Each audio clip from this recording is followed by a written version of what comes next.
So I wanted to create some inserts for my Luna, and so I made this Kanban one after listening to Jen's video on doing a sprint, and so like tasks, projects, and done. I don't really need an in doing. And then I think I'm going to use this down here as a parking lot. And then I also loved her finding your capacity. So I made this laminated so that I could each day or each week use it and then figure out my capacity. And then on the back of this, I have to put for next week, soon, and someday. And then down here, I made a meal planning insert. And right now I'm on a special diet, so I have different dinner than the kids. So I'm gonna try that.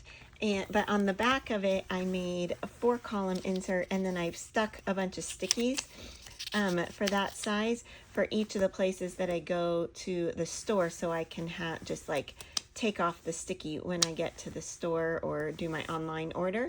And then this one is what I posted about before, but how I'm putting my printed out week at a glance from my Google Calendar. So then I can see my calendar for the week while I'm looking at like all my tasks and such down here. And then that leaves all this space for different notes that I do. And then I'm going to try this out for a brain drop. And then I have my monthly to-do list from my goal planner that I transferred over from my Rose. So that's kind of how I've set it up with my custom laminated inserts that I made.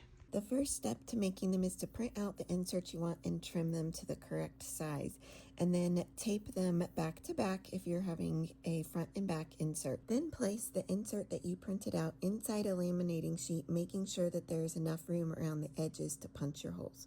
Then run it through a laminator. I have found good luck with just the Amazon Basics, but you can use whatever laminator you have. I also use the 5 ml laminating sheets to give it a little bit more sturdy strength. Then use an extra sheet out of your planner as a template to cut your new inserts to the exact right size.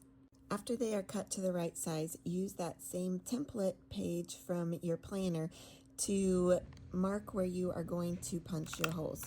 I use this hole punch that has a 1/8 inch hole punch. After you've punched all the holes, use scissors to snip it so that it'll go onto your spiral. Now it's ready to just pop in your planner and use.